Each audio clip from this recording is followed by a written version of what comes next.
Vamos a comenzar la jornada que has ideado con este nombre: dignidad en el trabajo, salud y sostenibilidad.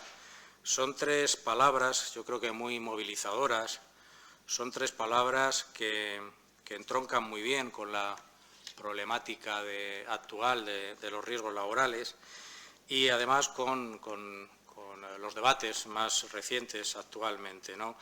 El de la dignidad nos hace referirnos por oposición al término precario que se ha instaurado como un término, como una denominación que agrupa o que recoge una serie de situaciones de trabajo que socialmente consideramos indignas o al menos no deseables en general.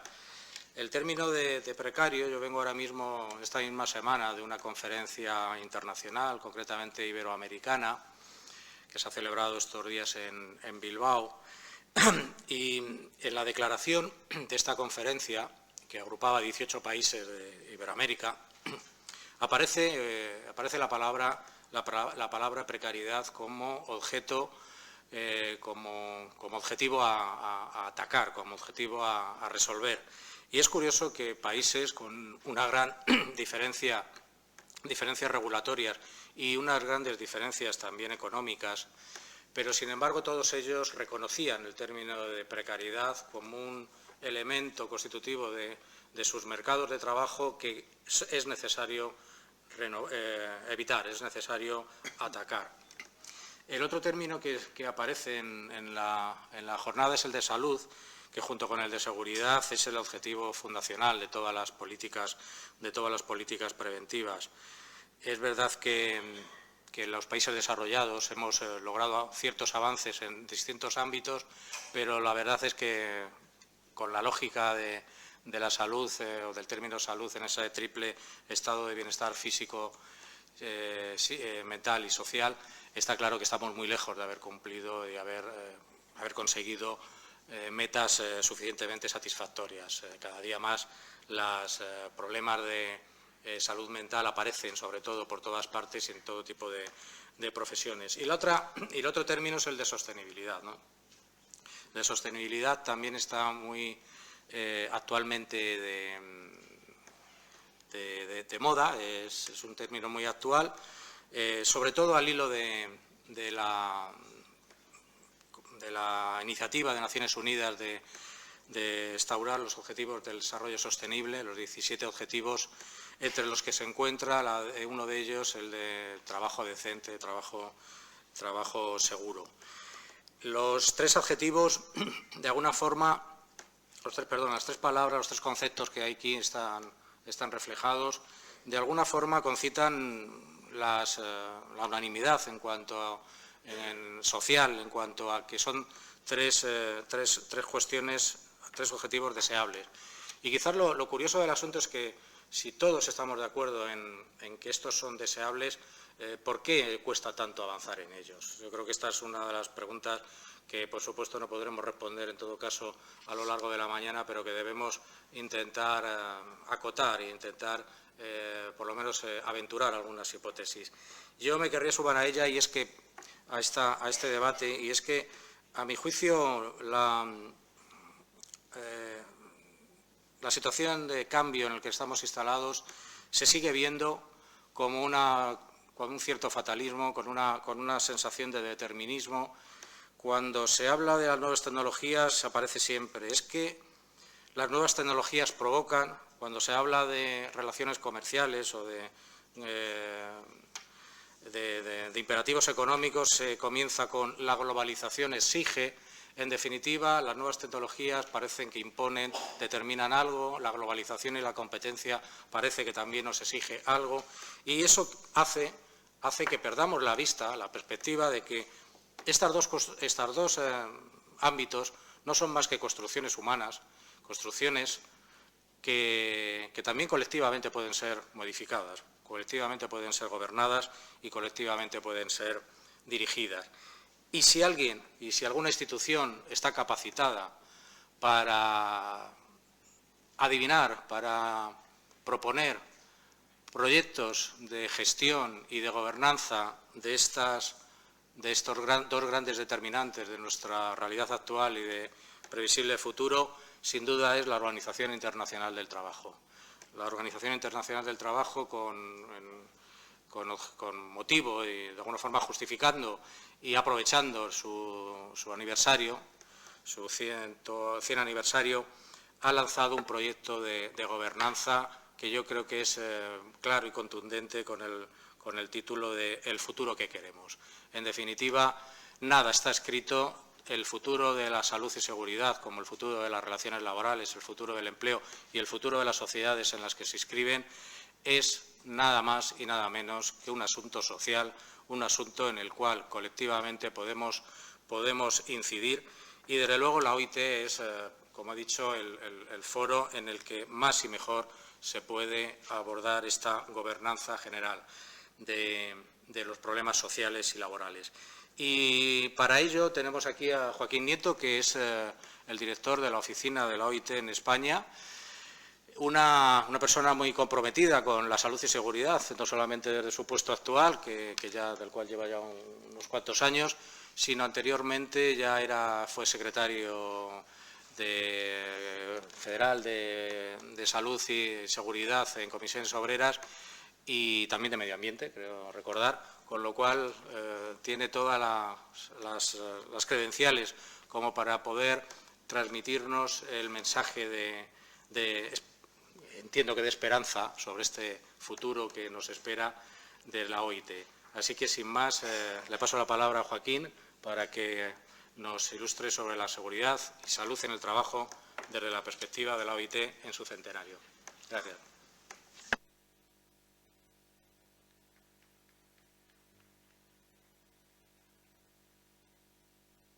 Sí, y para pasar los tiempos.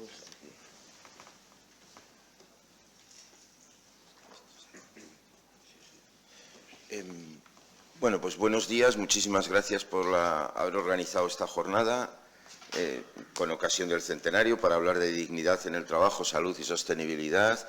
Y gracias al Instituto y a su director, a Javier Pinilla, por el compromiso que siempre tiene el Instituto con la salud y seguridad del trabajo en toda España, eso de siempre, pero en particular el acercamiento que ha tenido al centenario de la OIT y el compromiso que ha querido tener con el centenario de la OIT. Ya se organizó en la propia sede del Instituto en Madrid una reunión que fue bastante interesante para intentar, pues, con la excusa o con ocasión de este centenario, pues, acercarse algo a la realidad de la salud y seguridad en el trabajo hoy desde una perspectiva global. Y fue muy interesante y otras iniciativas que agradezco de todo corazón porque, como vamos a ver, la salud y seguridad en el trabajo siempre ha formado parte de la agenda laboral internacional que expresa la OIT y obviamente, pues desde la salud y seguridad en el trabajo no hay que perder ninguna oportunidad para poner el asunto donde merece, ¿no? Voy a hablar. Pensaba no presentar diapositiva, pensaba hablar así, todo seguido y de ordenador a ordenador, pero me pidieron de la organización que hiciera unas diapositivas para que pudiera quedar como material, porque la conferencia no la tenía escrita. Y entonces dije, bueno, pues la voy a preparar, la preparé así rápido y va a quedar bastante material. Entonces, no todas las diapos que van a aparecer voy a hablar de ellas, porque aunque voy a ser largo, espero que interesante, largo seguro, espero que también interesante, pero no todas puedo detenerme. Sin embargo, creo que es útil que las puedan tener como material, tal como me pidió la organización, creo que, y he dicho, pues sí, tenían razón, y lo he preparado. Entonces, yo voy a hablar, como dice el título, no sé si ya he puesto, sí, de la seguridad y salud en el trabajo desde la perspectiva de la OIT en su centenario. Desde la perspectiva de la OIT significa internacional.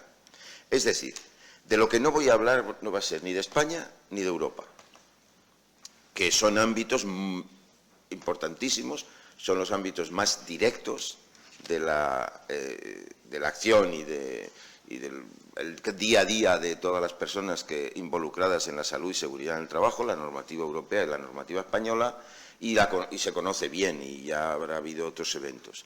Tal vez se conozca menos el marco internacional y el de la OIT incluido, en concreto, y sin embargo conviene saberlo. A veces tiene aplicación directa y a veces se piensa que, bueno, que todo ya está aquí resuelto y que se está muy por delante del marco internacional. Pues tendré que decir que, por ejemplo, en el listado de enfermedades profesionales de 2010 de la OIT, pues la OIT tiene un listado de enfermedades profesionales más avanzado del que tiene España, por ejemplo. O sea, que no es cierto esa idea de que aquí ya está todo superado y eso del marco internacional es para otros, para los pobres, para los países pobres y las gentes pobres. Sí, claro que es para ellos, pero también... En fin. De todas formas, que lo más importante no es la aplicación directa, pero sí conviene comprender que el marco europeo y español, o sea, la directiva, la Ley de Prevención de Riesgos Laborales, por ir al marco normativo, y muchos otros que van más allá del marco normativo, no existirían sin la OIT. No se podrían comprender sin la OIT. No se podrían comprender sin un marco internacional. Y eso es bueno e importante, porque en un mundo global como el que vivimos, lo que pasa en un país repercute en todos los demás. O dicho de otra manera, lo que no pasa en uno es difícil que vaya pasando que se mantenga en los demás. Es uno de los principios de la OIT. Entonces, por eso voy a acercarles al marco internacional, al marco internacional más actual y de futuro, porque también en el marco internacional se mueven cosas. Y sin más dilación, pues ya voy a empezar a ver. Bueno, casi me voy a poner aquí. Le doy al botón.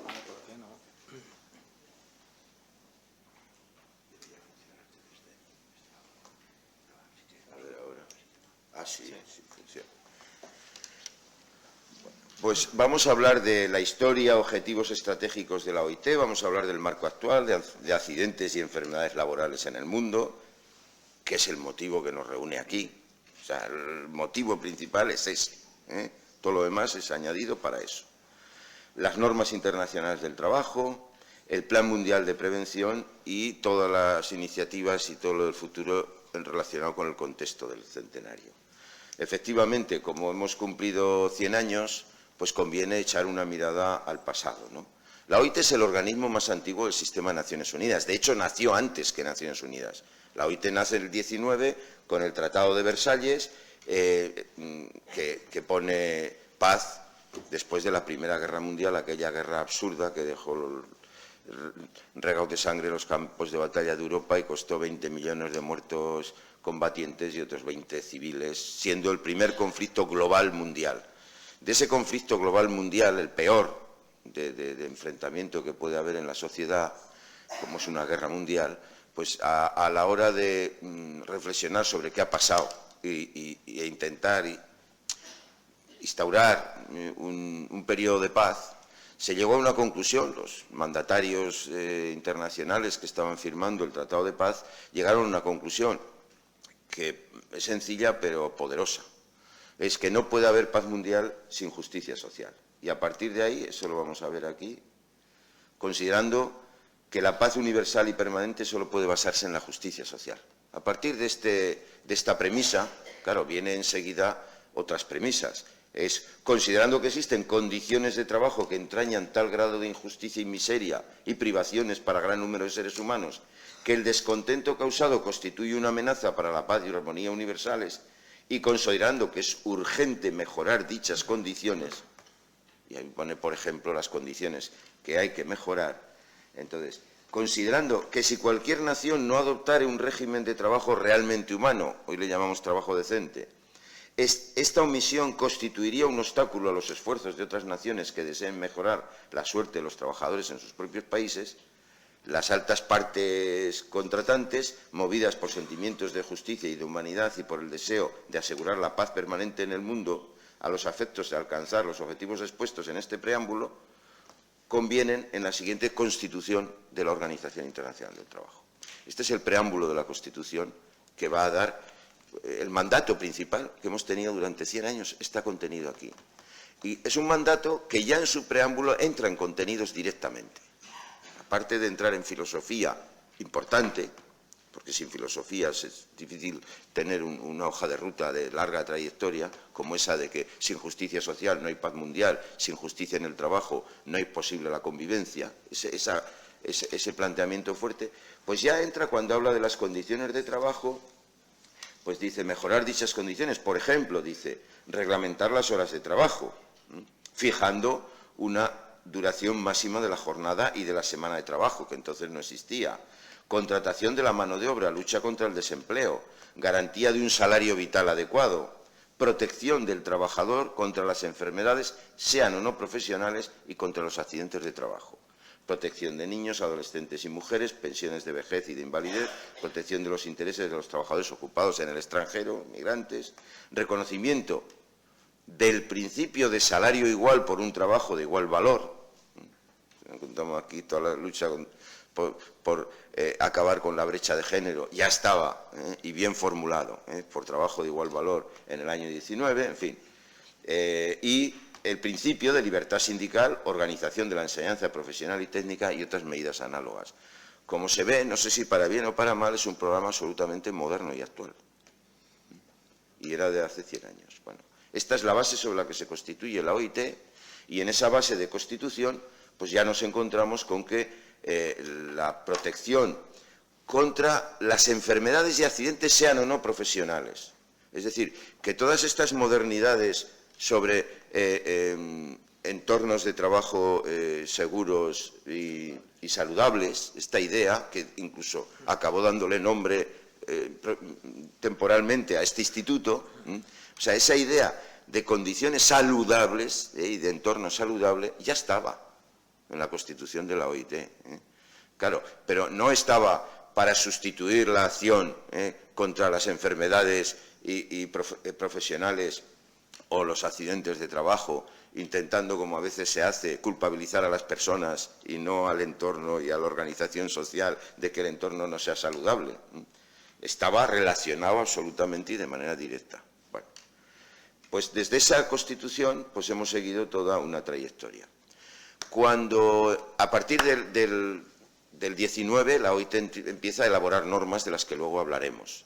Y hasta el viernes pasado adoptó el convenio 190 y la recomendación creo que es la 204. Es decir, que son ya más de 400 normas las que la OIT ha adoptado a lo largo de estos 100 años. Eso, como producción normativa, como producción legislativa en el ámbito internacional, es impensable. ¿Por qué los demás organismos del sistema de Naciones Unidas no elaboran?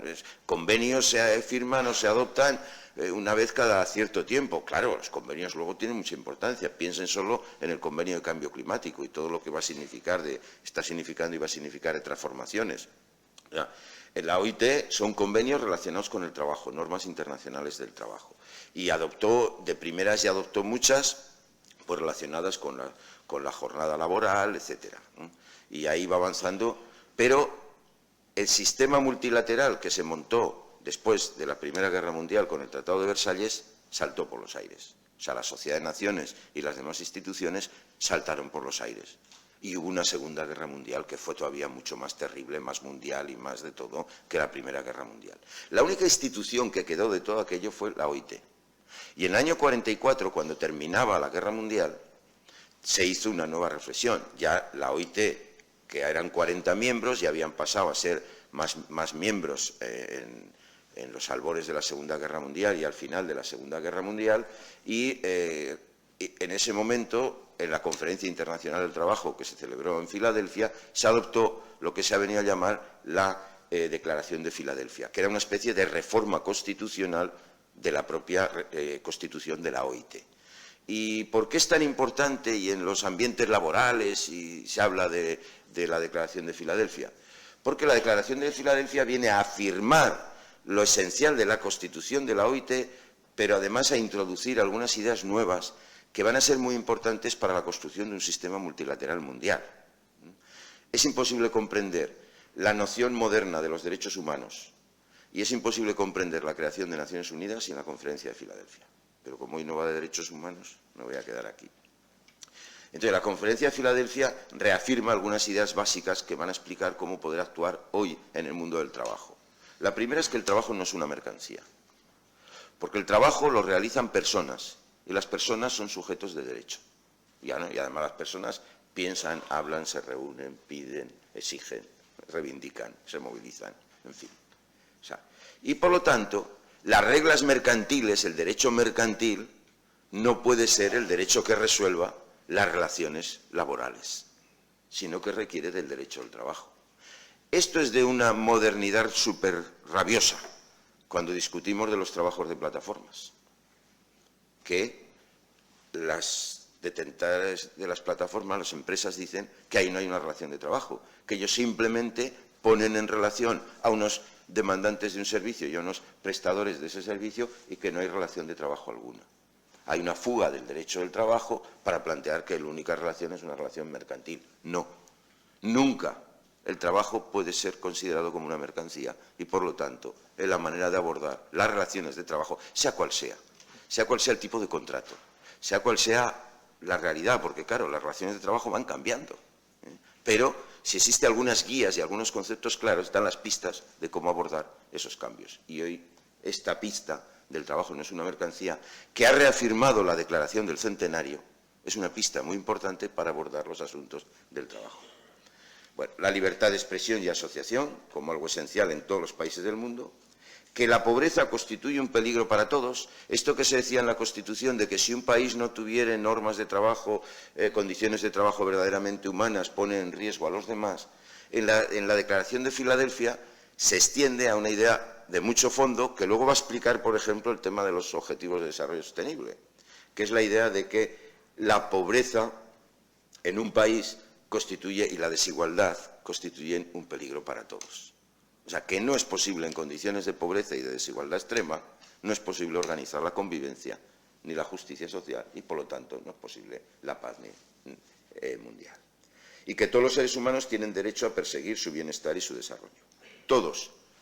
Incluye los de las colonias y los de las metrópolis, que antes no era así, pero bueno. Entonces, los objetivos estratégicos de la OIT, que se van a ir adoptando, con las distintas declaraciones y finalmente con la declaración sobre una nueva era de justicia social en el mundo global. Entonces, se plantean 4 objetivos: la promoción de los derechos fundamentales del trabajo, el empleo, la protección social y el diálogo social, y se acuña el concepto de trabajo decente. Que trabajo decente se considera, esto es una definición así, un empleo con derechos, sin discriminación, en condiciones saludables, con remuneración suficiente y con protección social. Es lo que entenderíamos como trabajo digno. Aquí quiero hacer una acotación sobre las discusiones, trabajo decente, trabajo digno, cómo llamar.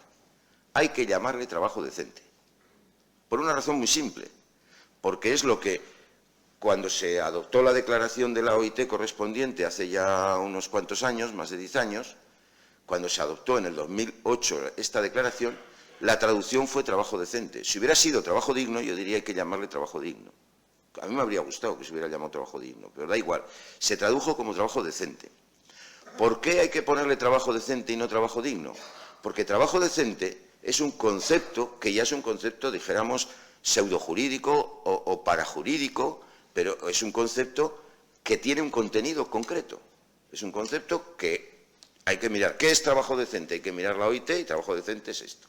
Con contenidos, significa con derechos, significa sin discriminación, en condiciones de salud y seguridad, con remuneración que permita vivir dignamente y con protección social. Simplemente eso. Pues bueno, ese trabajo que tuviera esas condiciones, pues ya está. La relación de trabajo ya habríamos conseguido lo que debe ser la relación de trabajo. Queda mucho, hay mucho déficit para el trabajo decente. Con derechos. El 60% de los trabajadores en el mundo trabajan en la economía informal, no tienen un contrato. Luego ahí ya el déficit es enorme, 60%. Sin discriminación, no hablamos de brecha salarial, luego volveré sobre ello. Pero si no solo son las mujeres, que es lo más llamativo, visible e inaceptable de partida, ¿no? El que todavía siga existiendo la discriminación de las mujeres simplemente por el hecho de ser mujeres, y existe en todos los trabajos. Luego entraremos sobre ello. También son migrantes, también son personas por su color, por su religión, por su cultura, por su origen. O sea, hay muchas discriminaciones que siguen existiendo. Ya digo, por lo menos la mitad de la población está, y además todos los demás, en condiciones saludables. Luego veremos los datos, pero que mueran cada año 2.780.000 personas a causa de las malas condiciones de trabajo, por enfermedades o por accidente, pues significa un déficit enorme, inaceptable de todo punto de vista, sobre esa condición que tiene que tener el trabajo decente. Con remuneración suficiente, 800 millones de trabajadores pobres, 300 de ellos de extrema pobreza, es decir, que no pueden llevar a casa más de $2 al día. Y están trabajando. Y muchos de ellos para hacer la ropa que ahora mismo llevo puesta. O el PIN, incluso. Puede que algún producto de este PIN venga de gente que está en esas condiciones. De pobreza o de trabajo infantil, 152 millones de niñas y niños. O de trabajo forzoso esclavo, 25 millones. Bueno, y con protección social. ¿Qué es la protección social? La gente se gana la vida trabajando. ¿Pero qué pasa cuando no puede trabajar? Porque es pequeña y tiene que estar estudiando o jugando, porque es mayor y tiene que estar retirada, porque tiene derecho a ese retiro, porque tiene una enfermedad o un accidente, sea laboral o no sea laboral, y no puede trabajar, porque está en situación de maternidad o de paternidad, ¿no? Y tiene que estar pues cuidando a sus criaturas en los primeros meses de cuidados, o porque busca un trabajo y no lo encuentra. Y hay 200 millones de trabajadores en el mundo, de los 3.300 millones que hay, que buscan trabajo y no lo encuentran. Pues en esas circunstancias la gente no se puede ganar la vida trabajando. Y en esas circunstancias necesita de que la sociedad provea, necesita de la protección social. Esa es la esencia de la protección social. Esa es la esencia del contrato social que permite o no que la sociedad pueda funcionar y pueda funcionar en convivencia. Pues bien, hemos dicho que el 60% de los trabajadores en el mundo están en la economía informal. Consecuentemente, es muy difícil pensar que si la economía informal es tan extensa, hay fiscalidad suficiente para mantener sistemas de protección social que puedan tener una cobertura universal. Entonces, ¿qué sucede? ¿Cuánta gente tiene cobertura? Pues el 55% de la población mundial y el 60% de los trabajadores no tienen protección social. Ningún tipo de protección social. En ninguna de las contingencias que expliqué antes tienen un ingreso o un apoyo de la sociedad. Bueno, esta es la situación que tenemos en el mundo. Es decir, pues 100 años después de la OIT y 100 años después de aquellos propósitos, vaya desastre, se podría decir. Bueno, no tengo tiempo ahora, pero podríamos hacer el balance de cómo estábamos entonces, cómo estamos ahora, cómo se ha ido avanzando, incluso en el último siglo. En el último siglo, yo he hablado de 800 millones de pobres, pero a primeros de siglo XXI, eran 1.600 millones. O sea, se ha reducido a la mitad. He hablado de 152 millones de niñas y niños trabajando, pero es que a primeros de siglo eran 260. Es decir, que este panorama, si lo vemos de una manera dinámica, vemos que se puede acabar con el trabajo infantil, que se puede reducir la pobreza extrema y la pobreza relativa. Es decir, que lo que pasa es que hay unos déficits de trabajo decente donde hay que focalizarse. Y uno de esos déficits, como hemos dicho, tiene que ver con la salud y seguridad en el trabajo. Pues ya he comentado, 2,78 millones de trabajadores mueren por accidente o enfermedad. 380.000 muertes por accidente y 2.400.000 por enfermedad. Y esta cifra nos golpea de frente. Nos golpea por el volumen, que es enorme, y nos golpea por la estructura. O sea, no son los accidentes la principal causa de muerte, ni en el mundo ni en España. Solo que mientras que los accidentes los tenemos mucho mejor localizados, mucho mejor registrados, aunque esto es una estimación, no en todo el mundo hay registro, las enfermedades son invisibles. Y si es difícil luchar contra los accidentes, que es algo absolutamente visible, y es algo que cada vez que sucede un accidente, pues crea su alarma social correspondiente, pues ¿cómo vamos a luchar con las enfermedades que son invisibles, que no son reconocidas, ni en España ni en el mundo? Y las muertes por enfermedad no son reconocidas. En España, cuando mirabas los registros, no sé cómo será ahora, pero en mis tiempos había una o ninguna. Y cuando hicimos los análisis de estimación de las que pudieran haber, nos salían de 16.000 a 18.000 muertes al año en España. ¿Qué es lo que hay? No creo que haya bajado mucho. 16.000 a 18.000 muertes al año por enfermedad. Bueno, esta es la asignatura que hay que resolver. Bueno, en unos países mueren más que en otros y unos colectivos pues, son más vulnerables que otros, como siempre, ¿no? Los costes económicos, pues casi el 4% del PIB. Estamos hablando de 3,3 billones de euros, que eso significa pues 3 veces y pico el PIB de España. O sea, es que estamos hablando de un despilfarro económico que, en fin, absolutamente rechazable, ¿no? Esta es la realidad. En todos los países sucede y en España pues probablemente sea también. Si no es el 4% del PIB, será el 3% o incluso aunque fuera el 2%. Estaríamos hablando de 20.000 a 40.000 millones de euros tirados por no tener unas políticas de salud y seguridad en condiciones. Entonces, el marco actual a nivel internacional se define por dos acontecimientos o dos realidades que van a marcar muchas cosas en el ámbito del trabajo y de la sociedad. Uno fue el accidente Rana Plaza 2013 y otro los Objetivos de Desarrollo Sostenible, que van a marcar agenda. Vayamos al accidente Rana Plaza. Este accidente, el peor accidente laboral de la historia, curiosamente, los dos peores accidentes laborales de la historia se han dado en los últimos 10 años. Seamos conscientes de dónde estamos. Los dos peores, uno fue Rana Plaza y el otro fue hace poco en una mina ahí en Minas Gerais, en Brasil, donde ni se sabe cuántos murieron. La balsa aquella que se abrió y toda la gente, eran trabajadores, sus familias, que fueron arrasados por la balsa. Se habla de 300, otros hablan de 600, en fin. Bueno, lo curioso de Rana Plaza es que en ese edificio en el que estaban trabajando varios miles de personas, la mayoría mujeres, costureras, estaba resquebrajándose y se sabía. Era finales de mayo, no sé qué día era, o de abril, 24 de abril.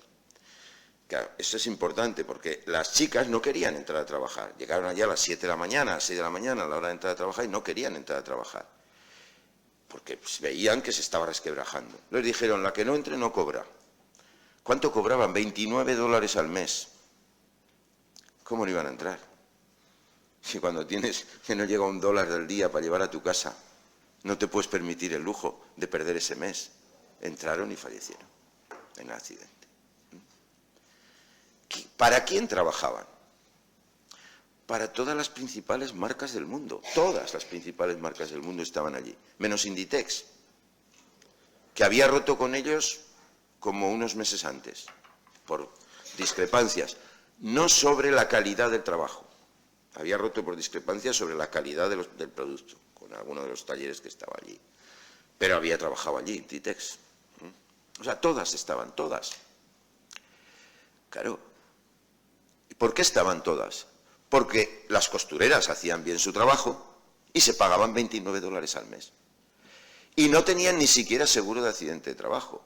Como hubo una conmoción tan tremenda, pues claro, las marcas tuvieron que reunirse y tuvieron que poner dinero para los 30 millones de dólares que costaba las indemnizaciones a los deudos de las personas que murieron y a los accidentados, que muchos han quedado ya lisiados para toda su vida. Tuvieron que reunir, bueno, tardaron 3 años en reunir los 30 millones. Que algún CEO de esas compañías lo ganan en un mes. Bueno, esa es la realidad del mundo actual. Entonces, a raíz de ese accidente y de lo que significa, de estos detalles que estoy contando, claro, eso ha tenido un impacto mundial muy importante.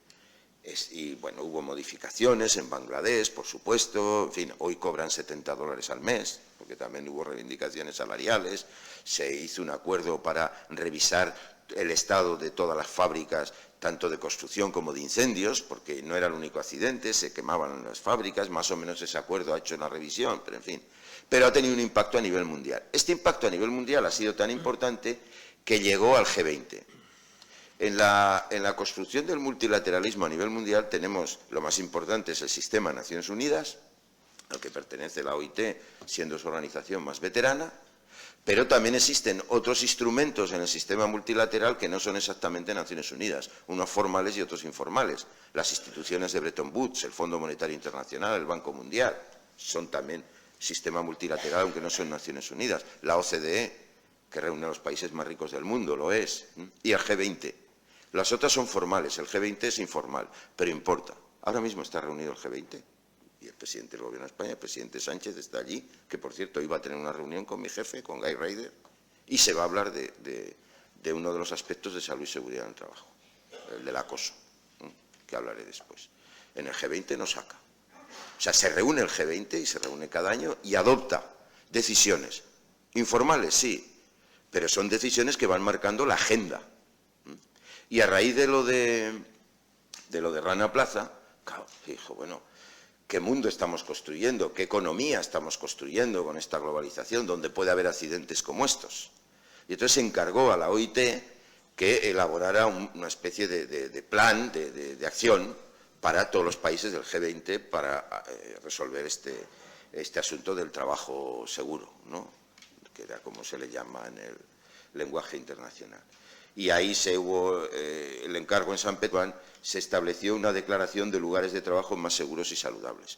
No tengo tiempo de entrar en todos los puntos de la declaración, pero es muy interesante observarla y tiene el valor que tiene, que es adoptada por los países del G20, que no son todos los países del mundo, pero reúnen al 70% de la población mundial y al 80% de la riqueza mundial. O sea que sí es importante lo que ahí se ve, se aborde, se decida o se acuerde, ¿no? Y entonces hay toda una declaración, y esta declaración orienta de alguna manera políticas que hay que adoptar. Os dejaré en la diapositiva todos los puntos de la declaración porque merece la pena verla.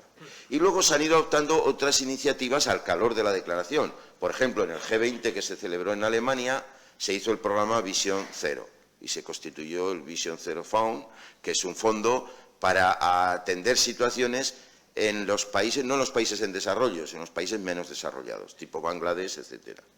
Y esos son programas que existen. España intentó meterse, luego no se decidió, en fin, pero podríais mirarlo porque igual merece la pena estar en este Vision Zero Fund, que tiene su interés. Vale. Entonces, o sea que ahí tenemos una línea que ha marcado agenda.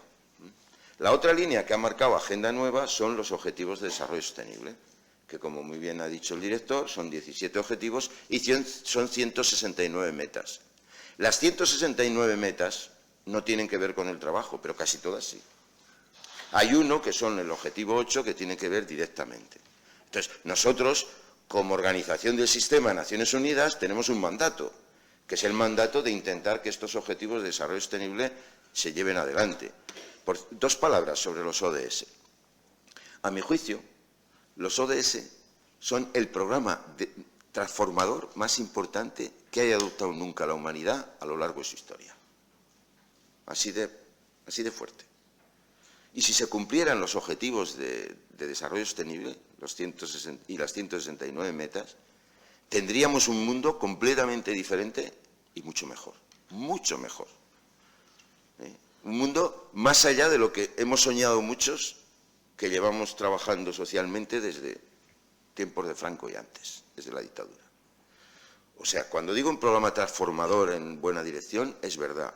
No sé si os lo habéis leído. Os invito a que lo leáis. O sea, forma parte de vuestro conocimiento profesional entender cuando estamos hablando de los ODS de qué estamos hablando. Os invito a que los leáis y veáis. Bueno, entonces me voy a hablar solo de los que se relacionan con el trabajo. Y que los que se relacionan con el trabajo no están solo en el 8. Están, bueno, ahí habla del objetivo, bueno, ahora no he puesto tanto los que se relacionan con el trabajo, sino me he ido directamente, como estos de salud y seguridad, a los que se relacionan directamente con la salud y seguridad. Porque con el trabajo se relaciona el 1. El 1.1 dice erradicar la pobreza.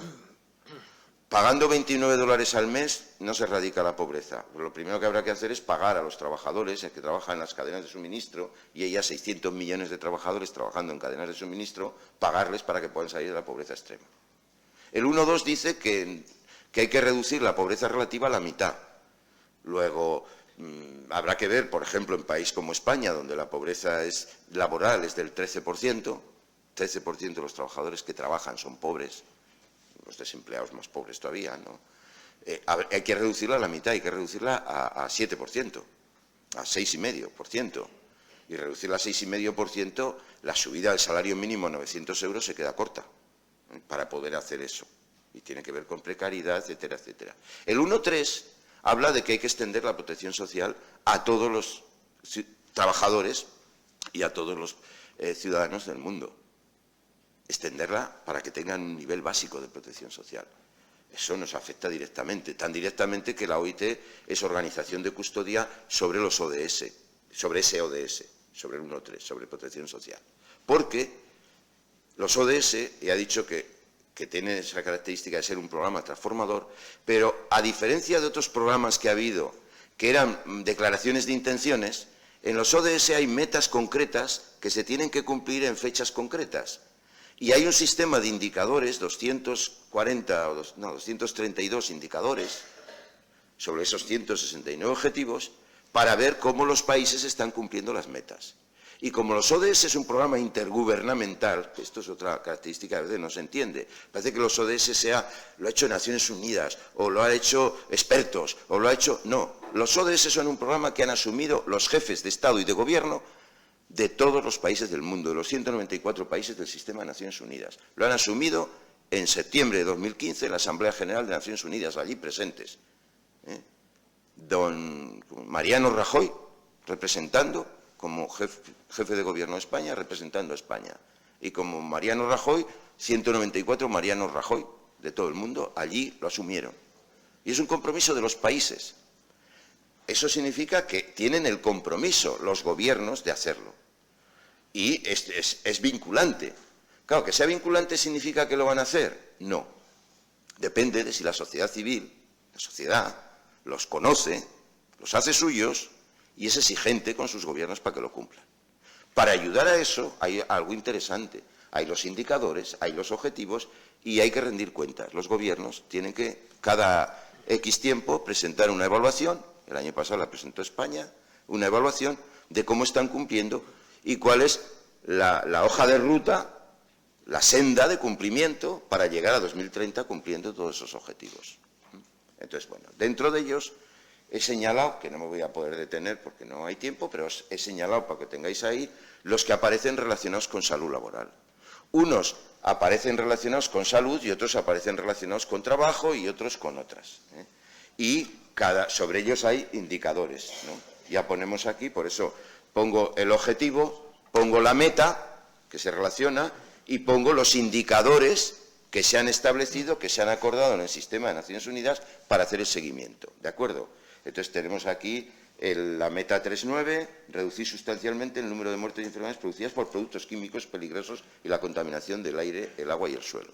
No sé si ustedes lo sabían, pero aquí está y hay que hacer al respecto. Y eso, claro, el Instituto será que tendrá que proveer en España con el ministerio correspondiente. El objetivo 8, claro, como el objetivo 8 habla del crecimiento económico sostenido, pero claro, el crecimiento económico sostenido se sabe que es imposible y que además no garantiza por sí mismo el desarrollo.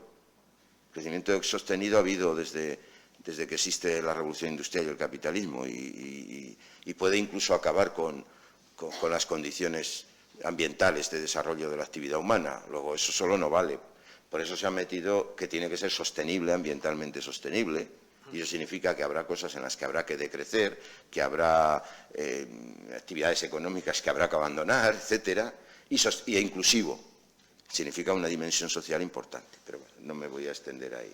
Y ahí también pues tenemos el 8.8, que es proteger los derechos laborales y promover un entorno seguro y protegido, un entorno de trabajo seguro y protegido para todos los trabajadores, incluidos los trabajadores migrantes, en particular las mujeres migrantes y los trabajadores con empleos precarios. Y esto tiene sus correspondientes indicadores que tienen que ver con la frecuencia de accidentes laborales y que también con el nivel de cumplimiento de la libertad sindical, porque sin libertad sindical no hay posibilidad de acción de los trabajadores defendiendo sus derechos, etcétera, como se sabe muy bien por aquí con todo el trabajo de los comités de salud y seguridad y de los delegados de prevención, ¿no? Bueno, la OIT ha hecho normas internacionales del trabajo, ya dije antes que 190 convenios. El tema que más está presente en los convenios de la OIT es la salud y seguridad en el trabajo. Yo no sé si es medio centenar de convenios tienen referencia. Aunque, bueno, estos son los principios y derechos fundamentales del trabajo. No puedo pasar. No puedo pasar de esto porque principios y derechos fundamentales del trabajo. En el año 98, la OIT adopta los principios y derechos fundamentales del trabajo. No, 89, perdón. Los principios y derechos fundamentales del trabajo. ¿Esto qué es? Que hay 4 principios: la eliminación del trabajo infantil, la erradicación del trabajo forzoso, la no discriminación y la salud y seguridad en el trabajo, que esos 4 principios obligan a todos los países de la OIT, hayan ratificado o no los convenios a los que se refieren esos principios. Y ahí os he puesto los convenios a los que se refieren para que los conozcáis. Eso, claro, dentro del sistema de Naciones Unidas, lo que es vinculante, lo que no, qué nivel de vinculación tiene, es muy importante. En principio, claro, la OIT hace normas internacionales del trabajo, leyes, pero esas leyes no obligan binding legalmente a los países, salvo que el país haya ratificado. Cuando ha ratificado, forman parte de la legislación de ese país, en el caso de España, además, y muchos otros países, incluso por encima de las leyes propias, porque así lo dice la Constitución española y otras constituciones de otros países dicen lo mismo. Pero si no se ha ratificado, no hay. ¿Por qué? Porque ningún país ha hecho dejación de soberanía. Le dice a la OIT, le mandata para que haga leyes, pero esas leyes solo se asumen como país cuando el legislativo del país las ha hecho suyas, las ha ratificado. Esta es la base. Claro, sobre esa base hay unas lagunas inmensas, porque los convenios sobre trabajo infantil, sobre trabajo forzoso, incluso esos, no todos los países los han ratificado. Entonces, ¿cómo hacer? Y entonces se dijo, bueno, vamos a introducir una serie de cuestiones tan básicas, que ya obliguen a todos los países al menos a rendir cuentas en la OIT periódicamente de cómo están actuando en esos campos. Y tienen que hacerlo y rinden cuentas y se les llama la atención o no, y tienen que ver qué progresos en la reducción del trabajo infantil, aquí, allí, o de libertad sindical. Incluso para libertad sindical se crea un comité especial de libertad sindical. O sea, que hay toda una estructura ahí.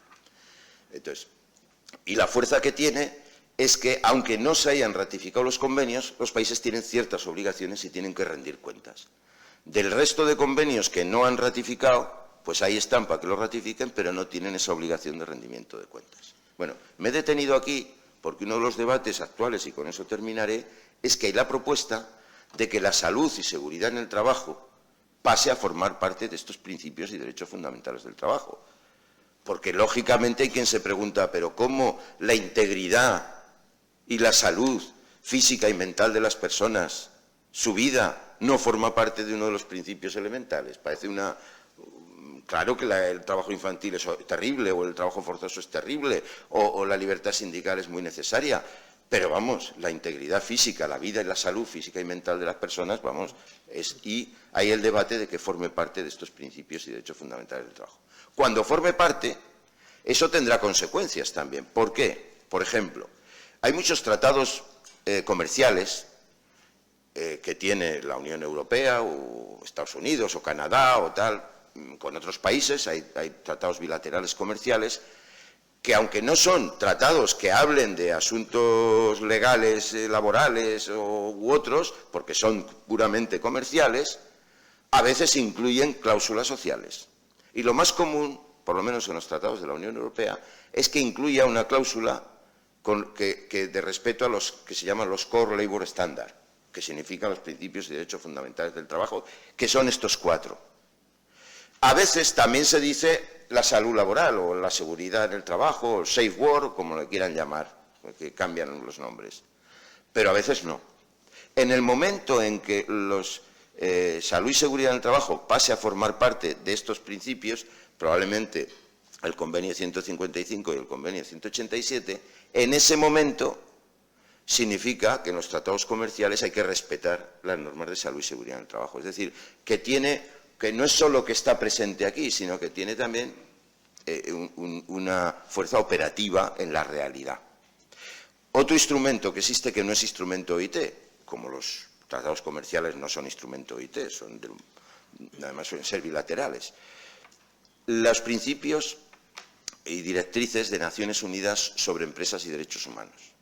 A la hora de definir qué son derechos humanos, se considera derechos humanos que los Estados deben proteger y que las empresas deben respetar y a cuyas víctimas hay que reparar, que esto es lo que dicen las directrices de Naciones Unidas sobre derechos humanos. Los principios y derechos fundamentales del trabajo forman parte de ese concepto de derechos humanos que obliga a las empresas. Porque además esos principios les obliga no solo a hacerlo con sus trabajadores directos, sino les obliga a lo que se llama la debida diligencia o la diligencia debida en todo lo que son sus relaciones con toda la cadena de suministro. Entonces, en el momento que la salud y seguridad en el trabajo pase a formar parte de los principios y derechos fundamentales del trabajo, se puede apretar todavía más a la hora de que las empresas tengan que utilizar esa diligencia debida en relación con la salud y seguridad en el trabajo. Y que no se pueda, por ejemplo, por la situación de Rana Plaza, de que se trabaje en esas condiciones sin siquiera tener un seguro de accidente de trabajo, que no lo tenía. Entonces, bueno, me he detenido aquí en los principios porque creo que conceptualmente es importante entender Bueno, los convenios. Ya he dicho que cantidad de convenios. Aquí hago una relación de todos ellos. Claro, los más importantes, obviamente, son el 155, que es sobre seguridad y salud de los trabajadores, y el protocolo relativo, pone ahí, de 2002, sí, y el protocolo relativo al convenio al 155, que lo desarrolla más. Esta es la clave de toda la normativa OIT. Pero también está el 187 sobre el marco promocional, que es de 2006, y el 161 sobre los servicios de salud en el trabajo. Estos serían los 3 convenios esenciales y que, si se incorpora a los principios y derechos fundamentales del trabajo, serían los convenios de referencia. Como en los otros temas había sus otros convenios. Luego hay un montón de sectoriales, en fin, no vamos a entrar. Pero aquí he dejado la relación para que se entienda. Bueno, y aquí sí que me gustaría llamar la atención sobre el nuevo convenio. El viernes pasado, ese está calentito, calentito. El viernes pasado se adoptó el convenio 190 de la OIT. Desde 2011, que se había adoptado el convenio 189, que va sobre trabajo decente para las trabajadoras y trabajadores domésticos, llevábamos casi 10 años sin adoptar un nuevo convenio, aunque a mitad de camino se adoptó el protocolo sobre trabajo forzoso. Pero casi 10 años sin producción legislativa, porque cada vez es más difícil hacer un convenio. Cada vez hay más resistencia a que la normativa. ¿Por qué? Porque los convenios de la OIT cada vez son más importantes. Entonces, cuando se considera y se ve la fuerza que tienen, hay resistencias de determinados países o de determinados sectores, porque la OIT adopta todo de manera tripartita, trabajadores, empresarios y gobiernos. Y las resistencias, pues ya se imaginarán ustedes de dónde vienen, ¿no? Pero se ha adoptado un nuevo convenio muy esperanzador, que ha sido recibido con un gran entusiasmo, fundamentalmente por los movimientos y organizaciones de mujeres de todo el mundo, fundamentalmente, que es el convenio sobre la eliminación de la violencia y el acoso en el mundo del trabajo. No existía una herramienta así a nivel mundial. Existían cosas sobre acoso y tal, en España existen, son relativamente recientes, yo creo que los años 90 es cuando empezamos a hablar. Yo estaba en la ejecutiva de comisiones, recuerdo la primera vez que tuvimos un debate de fondo sobre este tema fue en el año 92, o sea que ya se viene hablando hace un tiempo, aunque es reciente desde la perspectiva así, pero eso en España. En Europa también hay directrices al respecto y hay acuerdos bilaterales, sindicatos, empresarios al respecto, etcétera, pero a nivel mundial no existe. Y ahora hay un instrumento, y un instrumento muy de actualidad, que entre otras cosas, primero, incorpora la dimensión de género.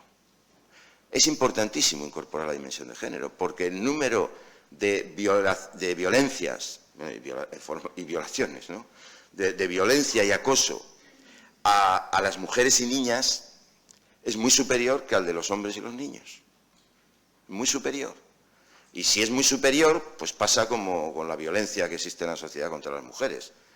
Es porque hay algo que es lo que se ha venido a llamar la dimensión de género, que hace que haya que verlo con una perspectiva de género y que haya que ver que determinados valores, roles, comportamientos, etcétera, que están en la sociedad y que son machistas o los micromachismos y todo eso, influyen luego para un ambiente de trabajo donde la violencia y el acoso se puede dar principalmente contra mujeres. Y esto lo interpreta muy bien el convenio a nivel internacional. O sea, que añade algo a lo que ya se tiene. Entonces, habrá que estudiar el convenio con interés. Desde luego, las autoridades españolas, uno de los temas que va a hablar mañana, hoy, el presidente del Gobierno con Guy Ryder va a ser este convenio. Y yo espero que el presidente Sánchez le diga que España va a ser que tiene un gobierno feminista, que va a querer seguir teniendo un gobierno feminista y que va a querer ser el primer país que ratifique el convenio. Ojalá sea así. El convenio este va a tener repercusiones después en la negociación colectiva, en la legislación y en las políticas de salud y seguridad en el trabajo, porque el acoso forma parte, o sea, la prevención del acoso y de la violencia forma parte de esas políticas. Ya está en la Ley de Prevención de Riesgos Laborales, etc. Hay que preguntarse si se tiene todos los instrumentos de conocimiento legales, de acción sindical, de los convenios, etcétera, para abordar esta realidad. Y seguramente que hay mucho por hacer y el convenio va a permitir hacerlo. Bueno, esto es para ver cómo estos convenios, incluso los que hablan de salud y seguridad en el trabajo, como otros que no van directamente a salud y seguridad en el trabajo, pero van a temas nodales de las relaciones de trabajo, pues tienen una vertiente salud y seguridad. No voy a pasar sobre el convenio 155, que además me imagino que se lo conocen muy bien y lo habrán tenido que estudiar, si no, no se puede hacer bien la labor que ustedes tienen encomendada hacer, y ni el 187, etcétera, porque, bueno, eso ya lo conocen, lo doy por supuesto. Si no, de todas formas, convendría, cuando se vea la diapositiva, repasarlo. Bueno, instrumentos, hay también un plan mundial para la prevención, que de este voy a pasar muy por encima. Todo esto viene determinado por los nuevos cambios, hay una estrategia de la OIT. Las herramientas de la OIT, pues unas herramientas son legislativas, los convenios que he dicho, y otras herramientas son técnicas. Muchos de ustedes las conocen, de conocimiento, etcétera, en fin, paso. Y las dejo ahí, herramientas plan mundial. El centenario de la OIT. Y voy a acabar con el contexto actual y cómo se está abordando las cosas actualmente. Bueno, con ocasión del centenario de la OIT, que nos planteamos hace 3 años. Claro, queríamos celebrar el centenario con cava y con cohetes, pero sobre todo lo que queríamos es ver cómo trazar una hoja de ruta para los próximos 100 años que responda a las demandas, a los desafíos de nuestro tiempo. Que nuestro tiempo no es un tiempo cualquiera, porque no es que esté habiendo cambios, no es que estemos viviendo una época de cambios, estamos viviendo un cambio de época. Y entonces lanzamos un debate sobre el futuro del trabajo, con la idea de que este debate, el futuro del trabajo, desembocara en una declaración que permita abordar los desafíos sobre el trabajo que tenemos en nuestro tiempo. Ese debate se ha hecho intentando, pues, comprender qué es lo que está pasando y comprender cómo determinadas megatendencias en la sociedad, el cambio tecnológico, la digitalización, que supone una revolución enorme, mucho mayor de la que han sido las anteriores, no tengo tiempo de entrar, hace poco estuve en Barcelona y tuve ocasión de explicarlo ampliamente, pero esta revolución digital va acompañada de una transición energética que va a tener unos efectos también enormes, porque abandonar la era del petróleo, del gas y del carbón, que hay que abandonarlos completamente para hacer frente al cambio climático y evitar un cambio climático catastrófico, no es cualquier cosa. No solo tiene influencia en esos sectores, sino que determina, porque la energía es un driver, un vector muy claro de cambios en los sistemas de construcción de las ciudades, de urbanismo, en el transporte, en cantidad de actividades. Eso hay que comprender, esa transición.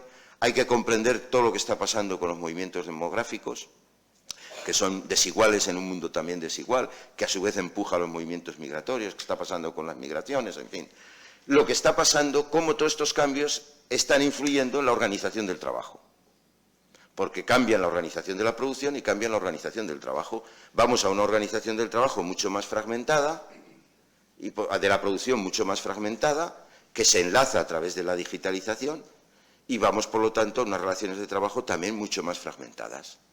Y esto también condiciona por las propias realidades del trabajo y de la organización de los trabajadores y de la organización sindical y de su capacidad para defender sus derechos y de su adaptación o no a los nuevos cambios. En fin, hay todo un escenario de cambios que hemos intentado comprender,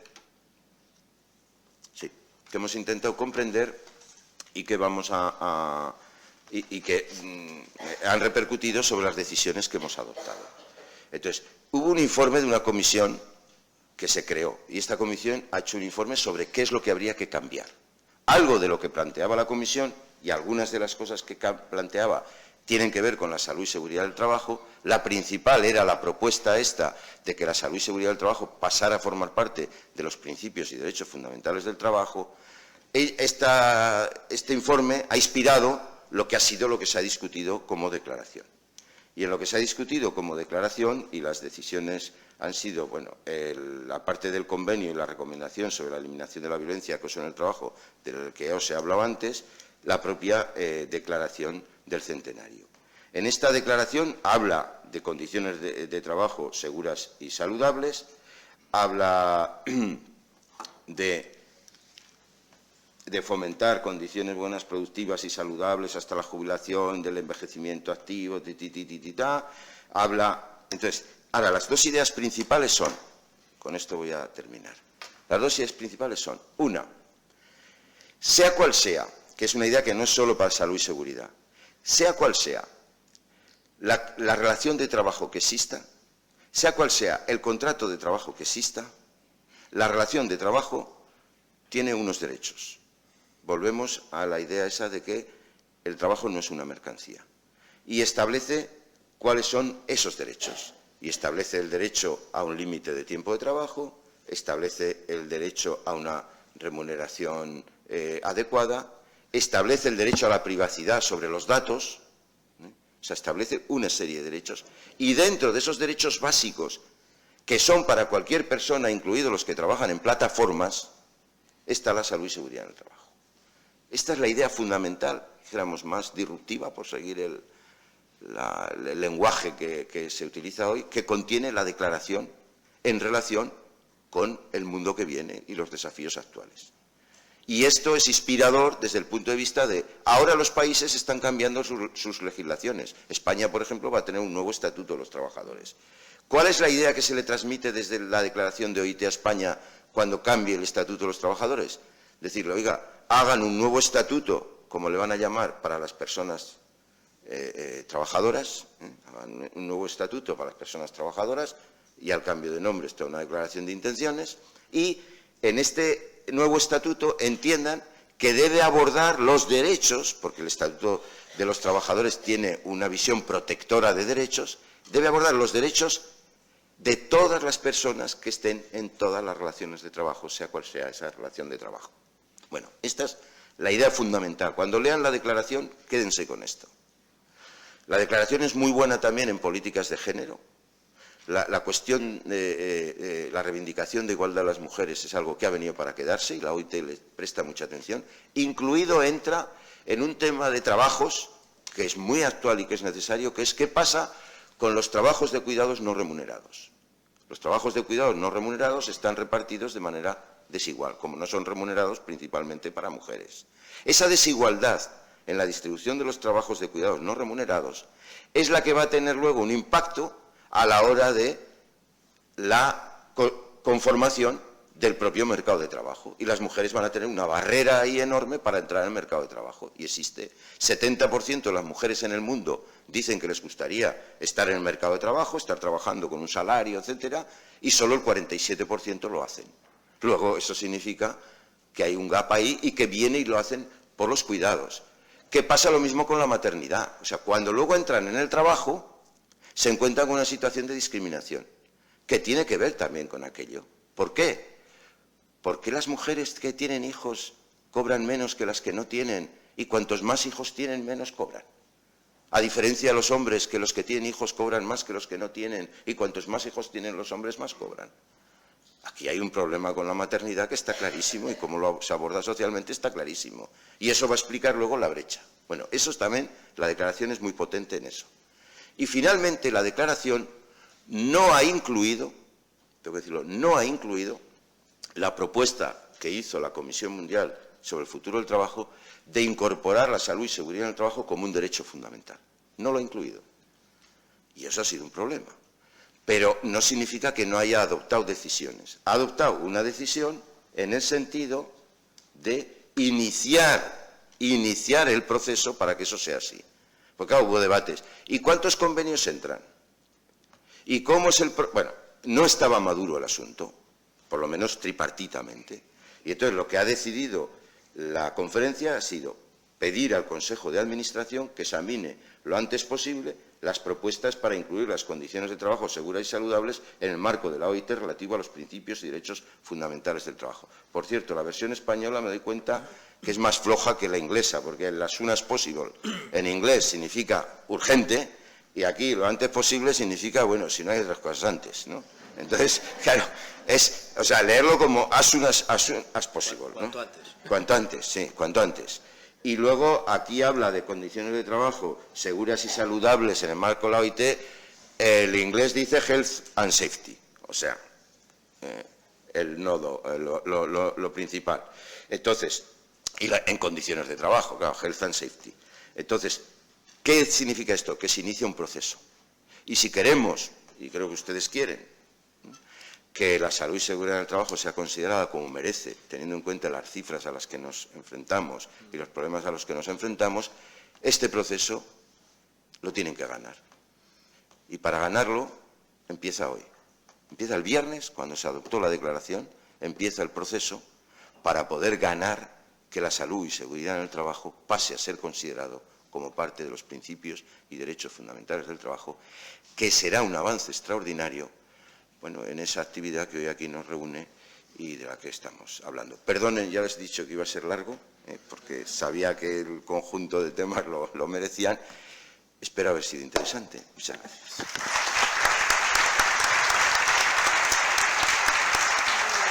Por supuesto.